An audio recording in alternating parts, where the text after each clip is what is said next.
నమస్తే, welcome to our channel. నేను సౌజన్య. ధర్మవరం అనగానే మనందరికీ గుర్తొచ్చేది హలో ధర్మవరం ప్రోగ్రాం, కేతిరెడ్డి వెంకటరామరెడ్డి చేసినటువంటి ప్రోగ్రాం.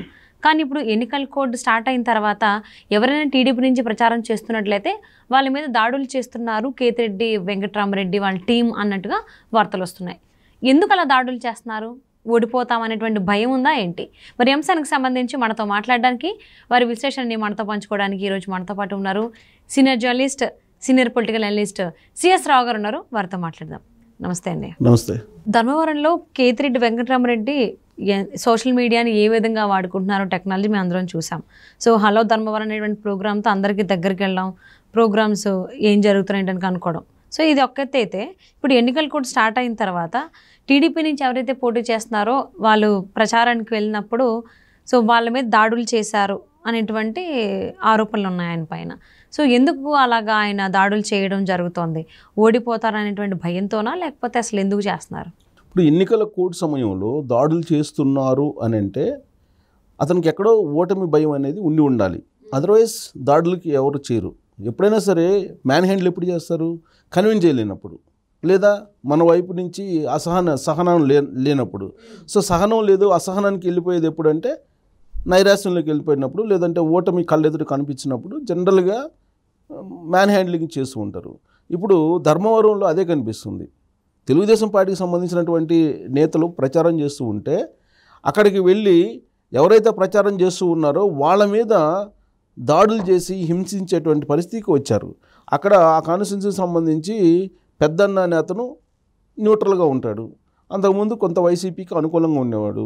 సరే, మారినటువంటి పరిస్థితుల దృష్ట్యా ఆయన తెలుగుదేశం పార్టీ వైపు నడిచి ఆయన ప్రచారం చేస్తున్నటువంటి క్రమంలో ఆయన మీద వైఎస్ఆర్ కాంగ్రెస్ పార్టీ వాళ్ళు వచ్చి దాడులు చేశారు.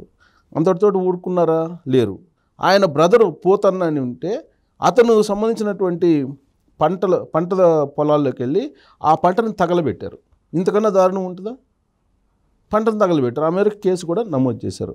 అంటే ధర్మవరం అనగానే గుడ్ మార్నింగ్ ధర్మవరం, కేతిరెడ్డి వెంకటరామరెడ్డి అందరినీ ఉదయాన్నే పలకరిస్తూ మార్నింగ్ వాకింగ్ చేసుకుంటూ అందరికీ ఏ సమస్య ఉన్నా నేనున్నాను, నేను పరిష్కరిస్తానని చెప్పి సోషల్ మీడియాలో హైలైట్ అవుతున్నటువంటి ధర్మవరం వెంకటరామరెడ్డి యొక్క రెండవ కోణం ఇప్పుడు ఎన్నికల సందర్భంగా కనిపిస్తూ ఉంది.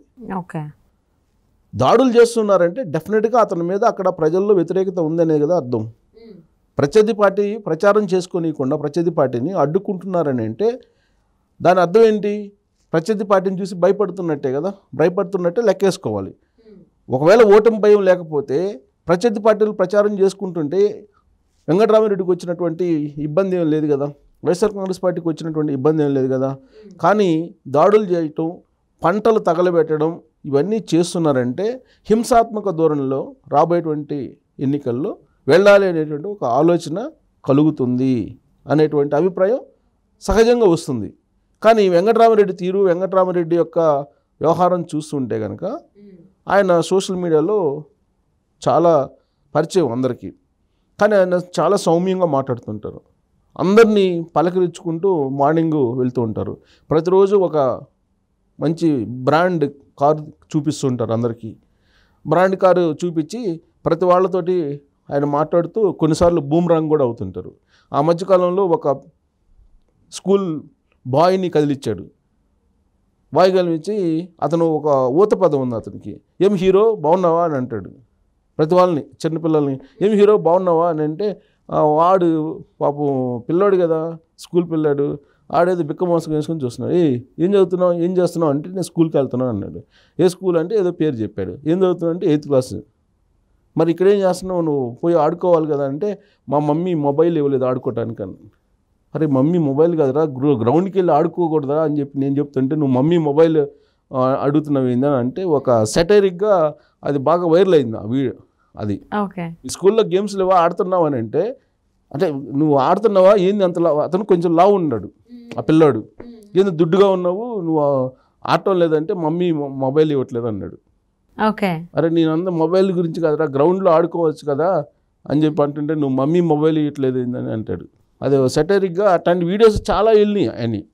ఇందుకే బావేంటి మొబైల్ ఇవ్వట్లేదు, ఆ గేమ్స్ తప్ప ఫిజికల్ గేమ్స్ యాక్టివిటీస్ లేవు. అసలు ఇతను అడిగిన క్వశ్చన్ ఏంటంటే ఫిజికల్ గేమ్స్ ఆడట్లేదు ఏంటని. బాడీ పెంచాడు, లావుగున్నాడు, దుడ్డుగా ఉన్న ఇంటరా దుడ్డుగా ఉన్న ఇంటరా నువ్వు ఆటలేదా అని చెప్పి అడిగాడు. అడిగితే మమ్మీ మొబైల్ ఇవ్వట్లేదా అన్నాడు ఆ పిల్లాడు 8th క్లాస్ చదువుతున్నాడు. సో అది బాగా వైరల్ అయింది. ఇలాంటి వీడియోస్ చాలా వెళ్ళినాయి.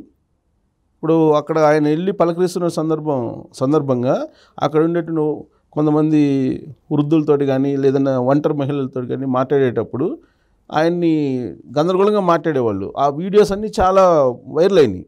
సో సరే ఏదో ఒక రకంగా ఆయన అయితే పాపులర్ అయ్యాడు. సో ఇతను తప్ప ధర్మవరంలో ఎవరు లేరేమో లీడర్ అనే స్థాయిలో ప్రచారం చేసుకున్నాడు సోషల్ మీడియాలో. అంతవరకు బాగానే ఉంది.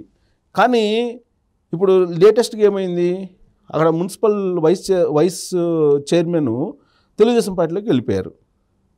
తెలుగుదేశం పార్టీకి వెళ్ళిపోయేటప్పటికి ఆయనతో పాటు ఇప్పుడు 14వ వార్డుకు అక్కడ ఉండే ధర్మవరం 14వ వార్డుకు సంబంధించినటువంటి కొంతమంది వైఎస్ఆర్ కాంగ్రెస్ పార్టీ లీడర్లు వాళ్ళు కూడా తెలుగుదేశం పార్టీకి వెళ్ళిపోయారు. ఇప్పుడు ఉండేటువంటి పరిస్థితుల్లో ఆయన మీద కొన్ని ఆరోపణలు ఉన్నాయి. ఆయన ఏదో చెరువుని పూడ్చుకొని ఏదో ఆక్రమించారు, కొన్ని భూములు ఆక్రమించారు అనేది కూడా వెంకటరామరెడ్డి మీద వచ్చినటువంటి న్యూస్ పేపర్లో. రకరకాల ఆరోపణలు ప్లస్ అసంతృప్తి కూడా ఉంది ధర్మవరంలో. అందుకే వైఎస్ఆర్ కాంగ్రెస్ పార్టీ నుంచి తెలుగుదేశం పార్టీలోకి చాలామంది మారుతున్నారు అనేది న్యూస్ వస్తూ ఉంది. సరే, రాజకీయాల్లో ఎలక్షన్ టైంలో ఆ పార్టీ నుంచి ఈ పార్టీకి, ఈ పార్టీ నుంచి ఆ పార్టీకి లీడర్లు మారినట్టే క్యాడర్ కూడా మారుతూ ఉంటారు. కానీ దాన్ని మనసులో పెట్టుకొని హింసకు పాల్పడటం అనేది నేరం. సో ఆ విధంగా హింసకు పాల్పడుతున్నారు. రీసెంట్గా తీసుకుంటే మనం ఒక ఇన్సిడెంట్ నేను కోట్ చేస్తాను, ధర్మవరంలో ఎలాంటి పరిస్థితి ఉంది అనేదానికి.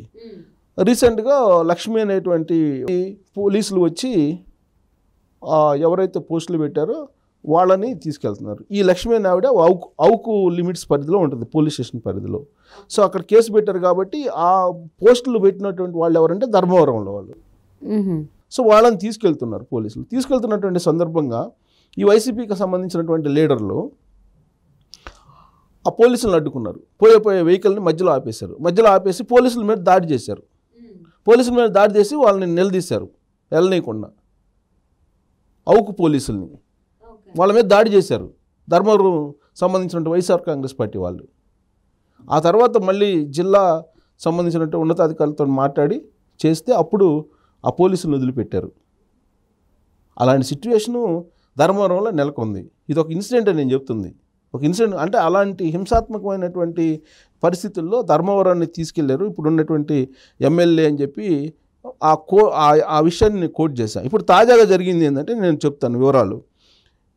సో ఈ టీడీపీ నాయకులు ప్రచారానికి వెళ్తున్నారు. ఇప్పుడు ఎన్నికలు కదా, ఎన్నికల కోడ్ వచ్చింది కదా. సరే, కోడ్ రాకముందంటే వైఎస్ఆర్ కాంగ్రెస్ పార్టీకి సంబంధించినటువంటి వాళ్ళు పోలీసులు అడ్డు పెట్టుకొని ఏదైనా చేస్తున్నారనేది ఆరోపణలు ఉన్నాయి. సరే, ఇప్పుడు కోడ్ వచ్చినప్పుడు అయినా సరే సత్యసాయి జిల్లా ధర్మవరం అన్నమాట, ఇది ధర్మవరం నియోజకవర్గ పరిధిలో కనగానపల్లి మండలం మద్దెల చెరువులో ఈ సంఘటన జరిగింది.